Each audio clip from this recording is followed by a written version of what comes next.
What's your most painful example of I did everything I could, but it still wasn't enough?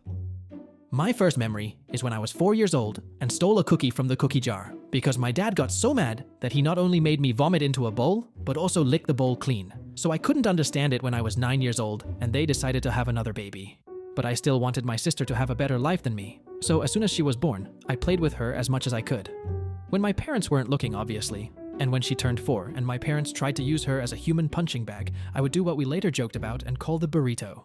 It's basically where I wrap my arms around her and take the brunt of the force. And by the time I was 16, while my friends were sneaking out to parties or girlfriends, I was at home trying to secretly gather evidence for CPS. In just a few weeks, I had photos of our injuries, clothing stained with red, medical records, and voice recordings of my parents shouting at the top of their lungs. Even the social worker promised that she would find us another home, and my little sister would never experience violence ever again. I still remember how I felt going to sleep every night, knowing that finally, after 16 years, there was a light at the end of the tunnel. And 2 years later, I had finally moved out and was earning around $5,000 a month by being a construction worker, which meant I was able to adopt her. The first few months were the best, because even though she was still having nightly panic attacks and insomnia, she was safe, so I thought nothing could ruin it. Boy, was I wrong. Because even though I had gone no contact with my parents, the trauma had never left me. And instead of healing through therapy or medication, I turned to alcohol.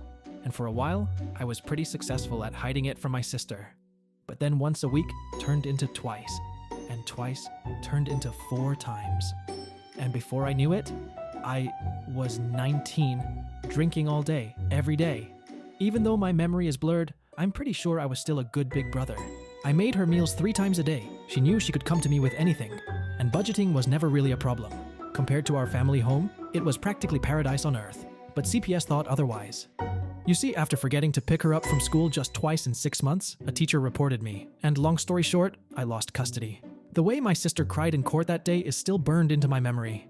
I couldn't stop thinking about how I had failed her, and that's when I knew I needed to get my poop together. So I did. I poured thousands into therapy, rehab, and even meditation retreats. Except by the time I was ready to retrial for custody, I was too late.